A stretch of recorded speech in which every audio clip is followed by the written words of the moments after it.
Got everybody, okay. Well, good afternoon, everyone.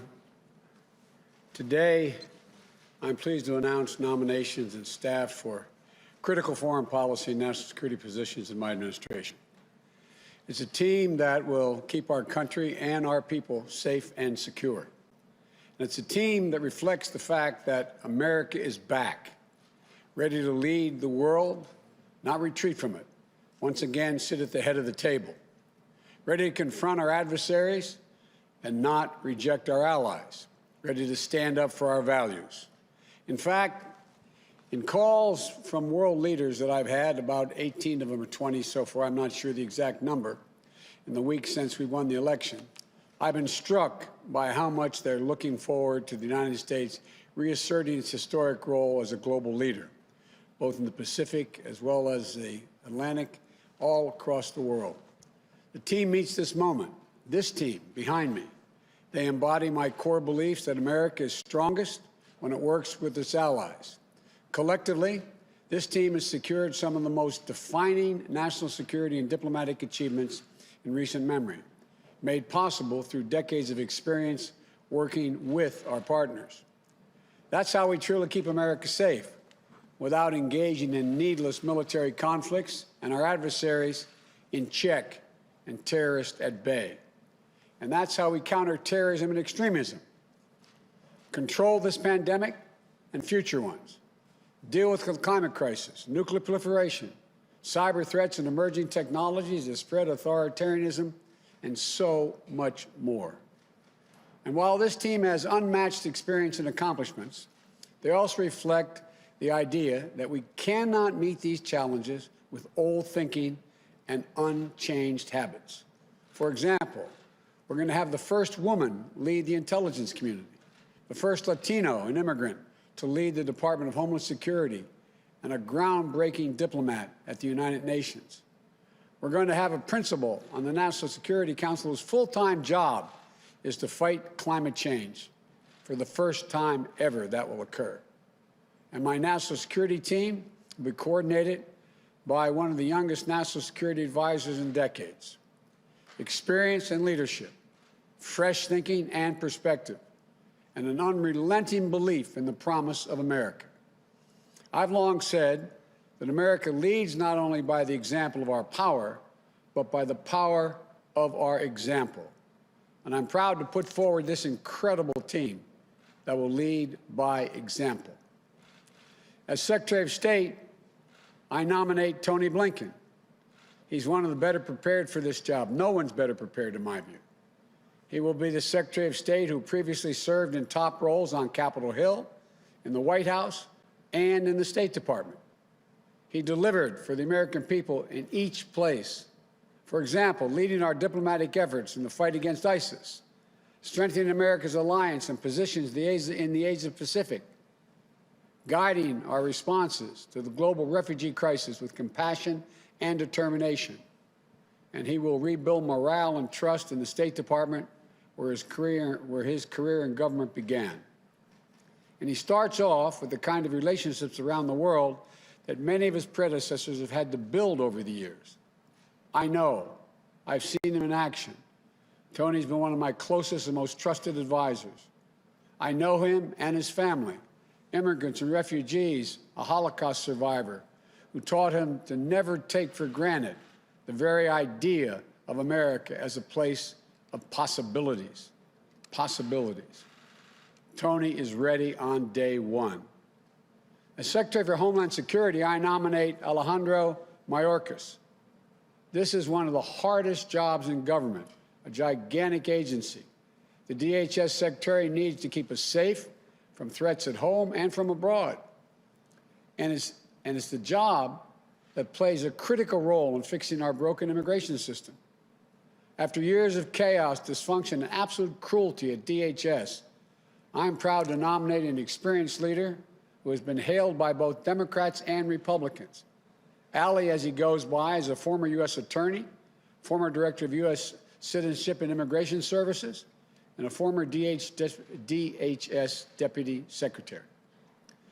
Helped implement DACA, prevented attacks on the homeland, enhanced our cybersecurity, helped communities recover from natural disaster, combated Ebola and Zika. And while DHS affects everyone, given its critical role in immigration matters, I'm proud that for the first time ever, the department will be led by an immigrant, a Latino, who knows that we are a nation of laws and values. And one more thing. Today's his birthday. Happy birthday, man. Happy birthday. He's 21. As a director of national intelligence, I nominate Avril Haines, the first woman ever to hold this post. To lead our intelligence community, I didn't pick a politician or a political figure.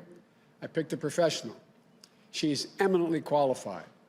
Former Deputy Director of the CIA, former Deputy National Security Advisor to President Obama, and a fierce advocate for telling the truth and leveling with her decisions with the decision makers.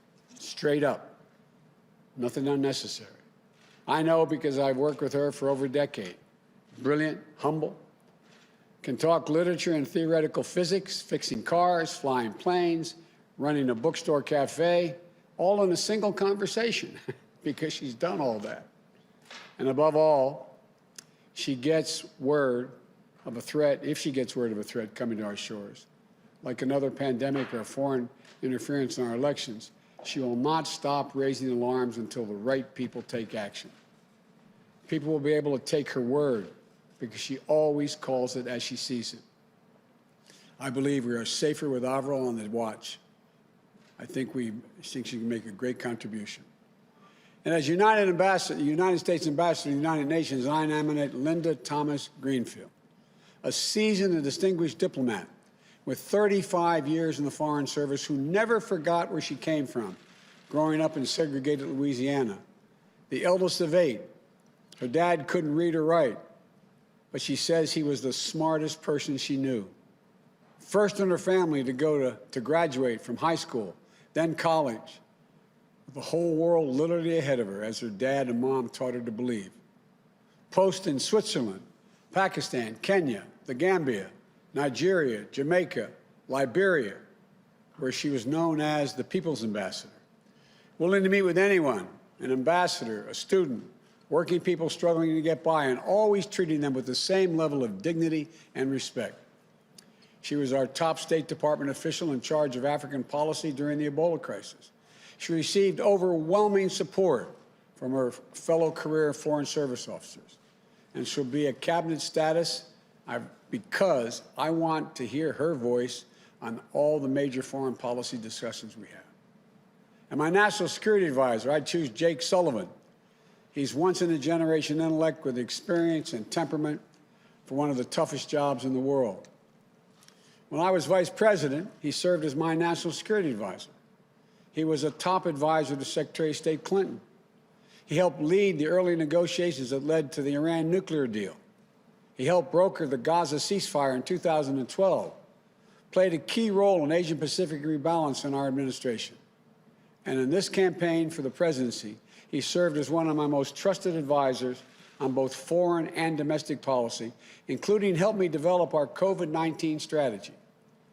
Jake understands my vision that economic security is national security, and it helps steer what I call a foreign policy for the middle class, for families like his growing up in Minnesota, where he was raised by parents who were educators and taught him the values of hard work, decency, service, and respect. What that means is to win the competition for the future, we need to keep us safe and secure and build back better than ever. We need to invest in our people, sharpen our innovative edge, unite the economic might of our democracies around the world to grow the middle class and reduce inequity, and do things like counter predatory trade practices that our competitors and our adversaries. And before I talk about the final person today, let me talk about this new position. For the first time ever, the United States will have a full-time climate leader who will participate in ministerial level meetings. And that's a fancy way of saying they'll have a seat at every table around the world.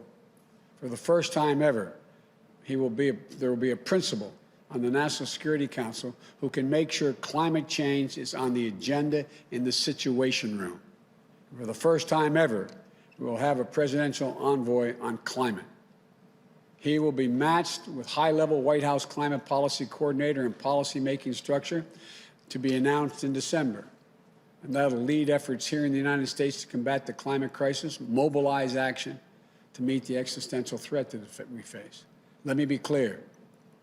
I don't for a minute underestimate the difficulties of meeting my bold commitments to fighting climate change. But at the same time, no one should underestimate for a minute my determination to do just that.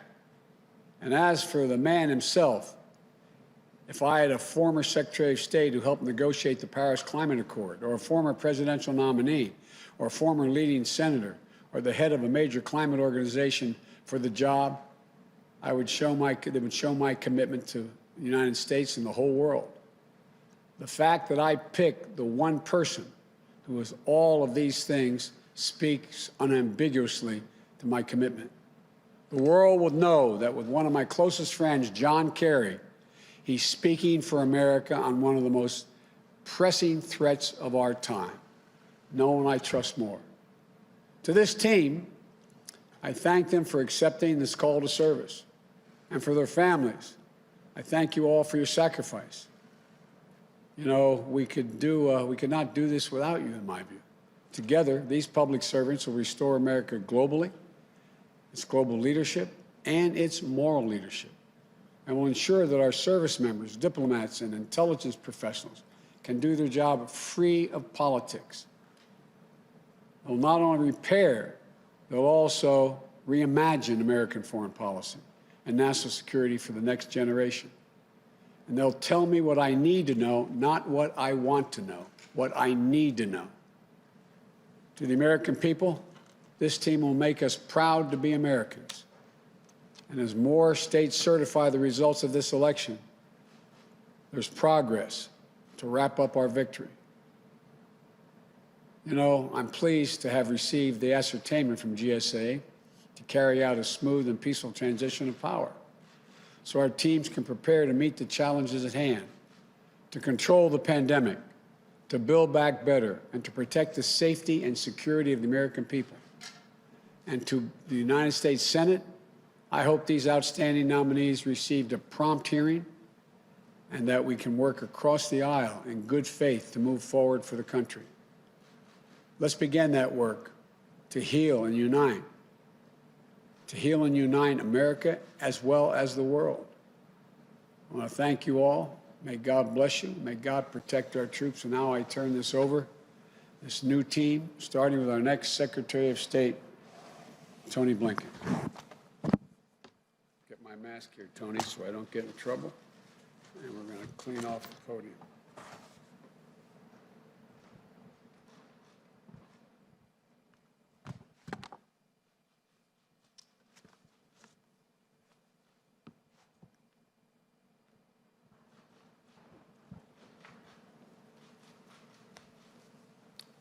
Good afternoon. Mr. President-elect, Vice President-elect Harris, thank you for your trust and your confidence. If confirmed by the United States Senate, I will do everything I can to earn it. Mr. President-elect, working for you, having you as a mentor and friend, has been the greatest privilege of my professional life. So many people have brought me to this day, from college classmates to bandmates, my colleagues in the Clinton and Obama administrations, in the Senate, and at the State Department. I thank them all, and I ask forgiveness for my insatiable appetite for bad puns. Mostly, I'd like to thank my family, sisters and sisters-in-law, brothers-in-law, nieces and nephews, my wonderful in-laws, the Ryans, and especially my wife, Evan Ryan, and our children, John and Lila. They are truly my greatest blessings. For my family, as for so many generations of Americans, America has literally been the last best hope on earth. My grandfather, Maurice Blinken, fled pogroms in Russia and made a new life in America. His son, my father, Donald Blinken, served in the United States Air Force during World War II and then as a United States ambassador. He is my role model and my hero. His wife, Vera Blinken, fled communist Hungary as a young girl and helped future generations of refugees come to America. My mother, Judith Pizar, builds bridges between America and the world through arts and culture. She is my greatest champion. And my late stepfather, Samuel Pizar, he was one of 900 children in his school in Białystok, Poland, but the only one to survive the Holocaust after 4 years in concentration camps. At the end of the war, he made a break from a death march into the woods in Bavaria. From his hiding place, he heard a deep rumbling sound. It was a tank, but instead of the Iron Cross, he saw painted on its side a 5-pointed white star. He ran to the tank. The hatch opened. An African-American GI looked down at him. He got down on his knees and said the only 3 words that he knew in English that his mother had taught him before the war. God bless America. That's who we are. That's what America represents to the world, however imperfectly. Now, we have to proceed with equal measures of humility and confidence. Humility because, as the President-elect said, we can't solve all of the world's problems alone. We need to be working with other countries. We need their cooperation. We need their partnership. But also confidence, because America, at its best, still has a greater ability than any other country on earth to bring others together to meet the challenges of our time. And that's where the men and women of the State Department, Foreign Service officers, civil servants, that's where they come in. I've witnessed their passion, their energy, their courage up close. I've seen what they do to keep us safe, to make us more prosperous. I've seen them add luster to a word that deserves our respect, diplomacy. If confirmed, it will be the honor of my life to help guide them. And so thank you all, and may God bless America.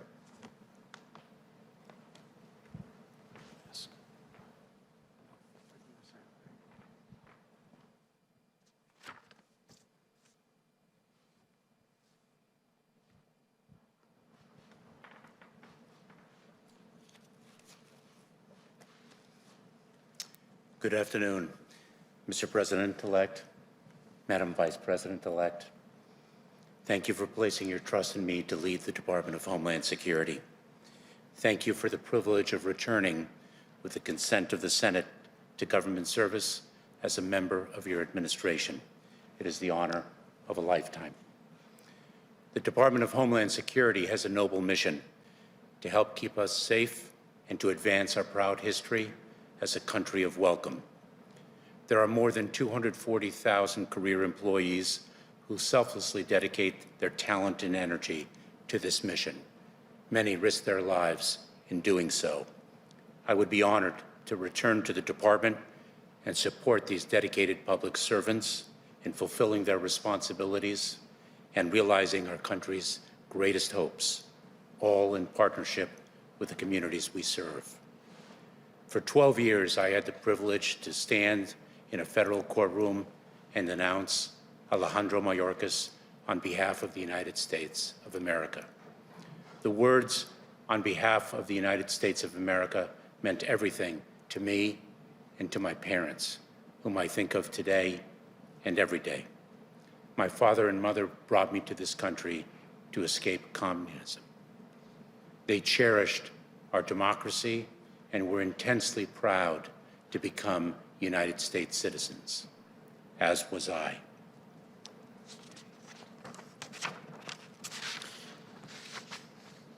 I have carried that pride throughout my nearly 20 years of government service and throughout my life. My parents are not here to see this day. Mr. President-elect, Madam Vice President-elect, please know that I will work day and night in the service of our nation to ably lead the men and women of the United States Department of Homeland Security and to bring honor to my parents and to the trust you have placed in me to carry your vision for our country forward. Thank you. Thank you. Good job.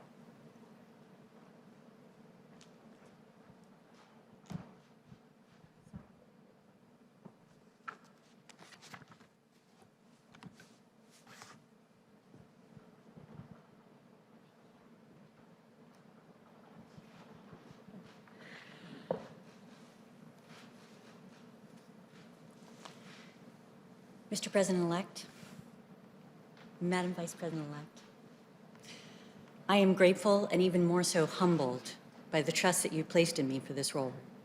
I'm especially honored to be standing not only by your side, but also alongside some of the most talented and inspiring public servants this country has ever seen. I know, Mr. President-elect and Madam Vice President-elect, that you have selected us not to serve you, but to serve on behalf of the American people, to help advance our security, our prosperity, our values, that the call to service in this role is what makes this nomination such a tremendous honor. If afforded the opportunity to do so, I will never forget that my role on this team is unique. Better than that of a policy advisor, I will represent to you, Congress, and the American public, the patriots who comprise our intelligence community. Mr. President-elect, you know that I have never shied away from speaking truth to power, and that will be my charge as Director of National Intelligence. I've worked for you for a long time, and I accept this nomination knowing that you would never want me to do otherwise, and that you value the perspective of the intelligence community, and that you will do so even when what I have to say may be inconvenient or difficult, and I assure you there will be those times. And finally, to our intelligence professionals, the work you do, oftentimes under the most austere conditions imaginable, is just indispensable. It will become even more complex because you will be critical to helping this administration position itself not only against threats such as cyber attacks or terrorism and the proliferation of nuclear, biological, or chemical weapons, but also those challenges that will define the next generation, from climate change to pandemics and corruption.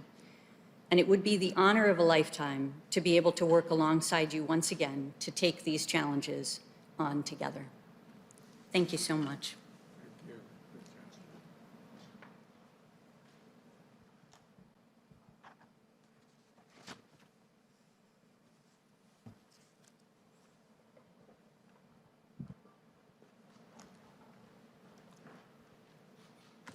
Good afternoon, Mr. President-elect, Madam Vice President-elect.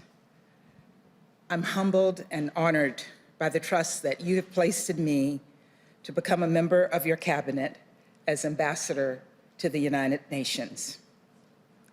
In the years that I've worked in government, I'm always struck by how only in America would we be where we are today, where life can be hard and cruel, but there's hope in the struggle.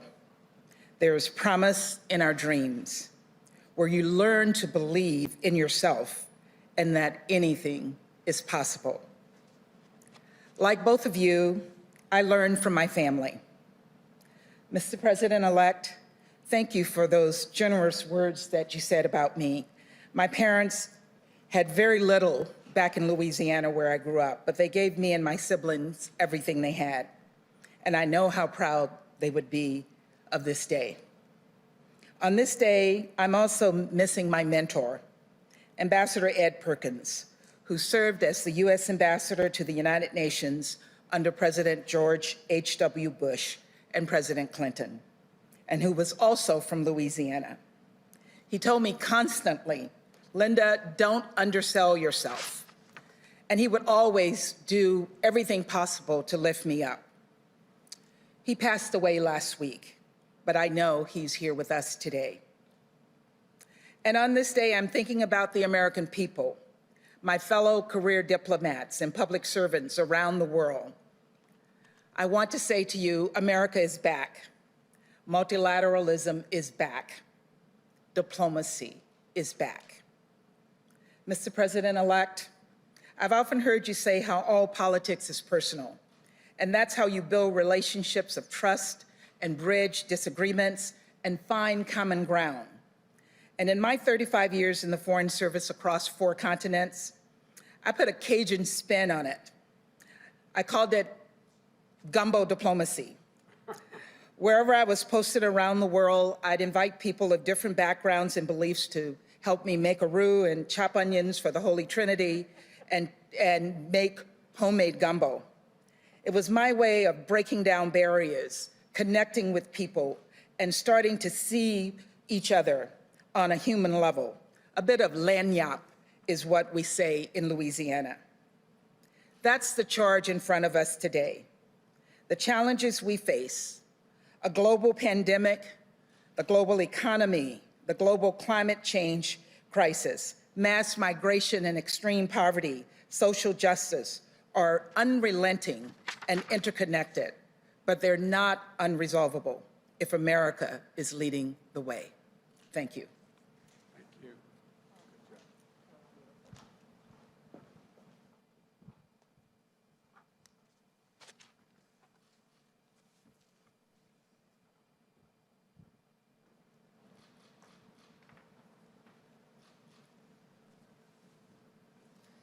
Mr. President-elect, Madam Vice President-elect, thank you. Mr. President-elect, I am honored and humbled by the immense responsibility that you placed in me of being your national security advisor. I pledge to you and to the American people that I will work relentlessly in service of the mission you have given us, to keep our country and our people safe, to advance our national interests, and to defend our values. I pledge to the exceptional national security team you see behind me, and to the brilliant and diverse career professionals across our government, that I will manage a humane and rigorous decision-making process that honors their work. And I pledge to my parents, who taught my brothers, my sister, and me to work hard, tell the truth, and serve others, that I will do my utmost to make you proud. Sir, we will be vigilant in the face of enduring threats, from nuclear weapons to terrorism.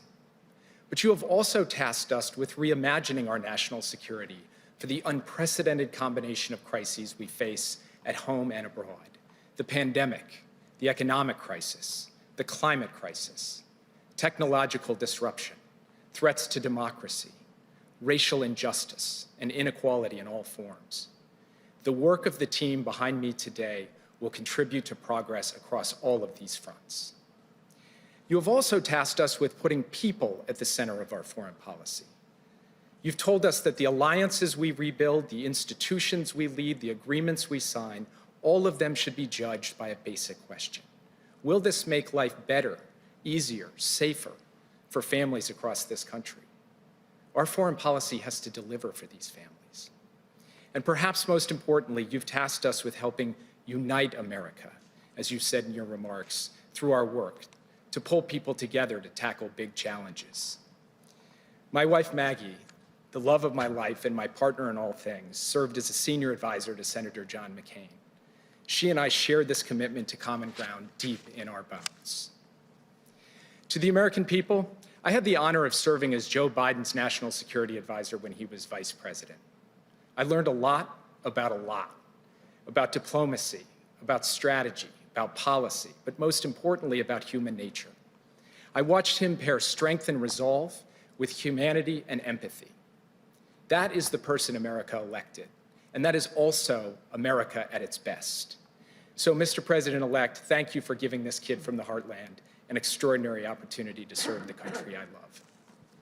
Thanks for accepting it, Jay.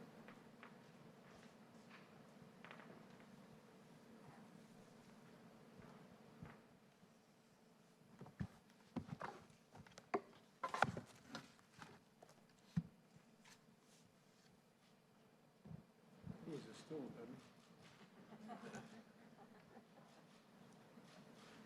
Big John. Mr. President-elect, Vice President-elect Harris, thank you, Mr. President-elect, for your generous words. And most of all, thank you for the trust and the responsibility of this appointment.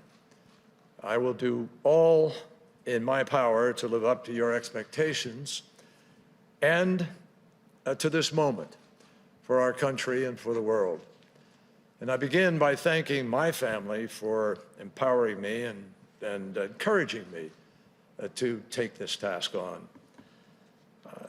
Secretary-designate Blinken, we've worked together for many years on the Foreign Relations Committee and at Foggy Bottom, and it will be a huge pleasure to partner with you again. You will be a terrific secretary. Mr. President-elect, you've put forward a bold, transformative climate plan. But you've also underscored that no country alone can solve this challenge. Even the United States, for all of our industrial strength, is responsible for only 13% of global emissions. To end this crisis, the whole world must come together. You're right to rejoin Paris on day one, and you're right to recognize that Paris alone is not enough. At the global meeting in Glasgow 1 year from now, all nations must raise ambition together, or we will all fail together. And failure is not an option. Succeeding together means tapping into the best of American ingenuity, creativity, and diplomacy, from brain power to alternative energy power, using every tool we have to get where we have to go. No one should doubt the determination of this president and vice president. They shouldn't doubt the determination of a country that went to the moon, cured supposedly incurable diseases, and beat back global tyranny to win World War II. This kind of crisis demands that kind of leadership again, and President Biden will provide it. The road ahead is exciting, actually. It means creating millions of middle-class jobs. It means less pollution in our air and ocean. It means making life healthier for citizens across the world. And it means we will strengthen the security of every nation in the world. In addressing the climate crisis, President-elect Joe Biden is determined to seize the future now and leave a healing planet to future generations. 57 years ago, this week, Joe Biden and I were college kids when we lost the president who inspired both of us to try to make a difference. A president who reminded us that here on earth, God's work must truly be our own. President Joe Biden will trust in God, and he will also trust in science to guide our work on earth to protect God's creation. Mr. President-elect and Vice President-elect Harris, I look forward to getting to work. Thank you.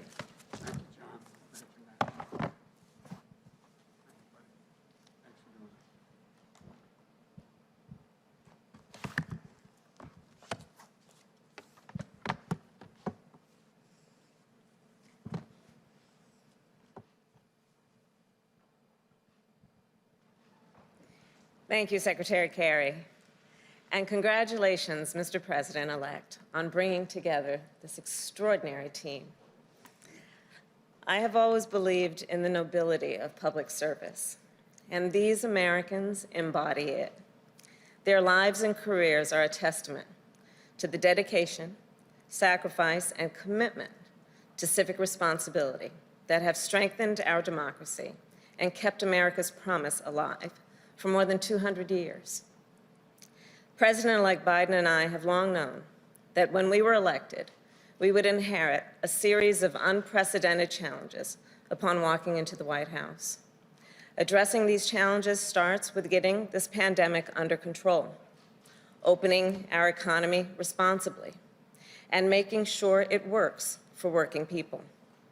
And we also know that our challenges will require us here at home to overcome those issues that block our ability to proceed.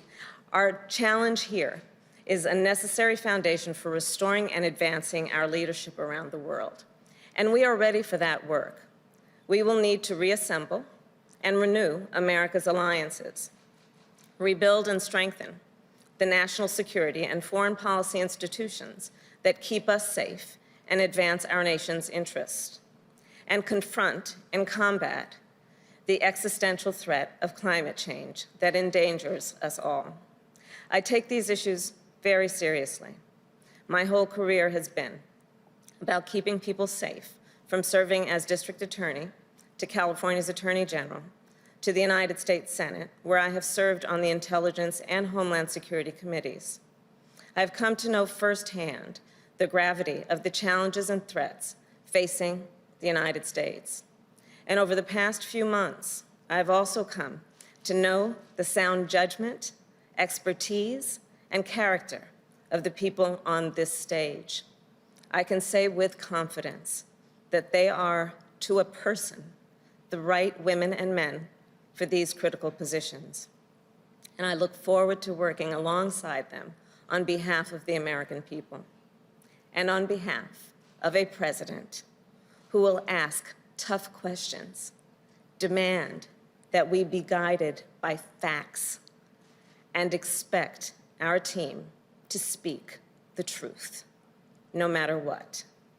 A president who will be focused on one thing and one thing only: doing what is best for the people of the United States of America.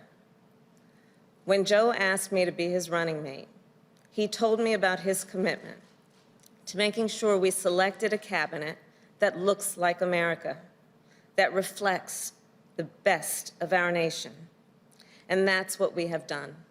Today's nominees and appointees come from different places. They bring a range of different life and professional experiences and perspectives.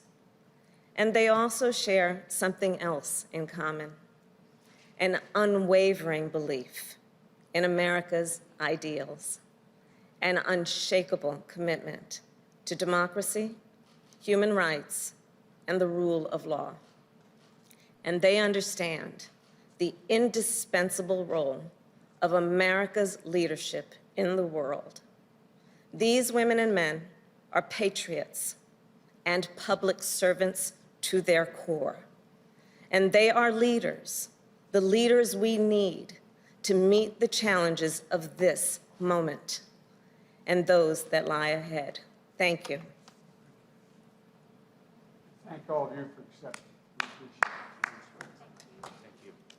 All right. Thank you, folks.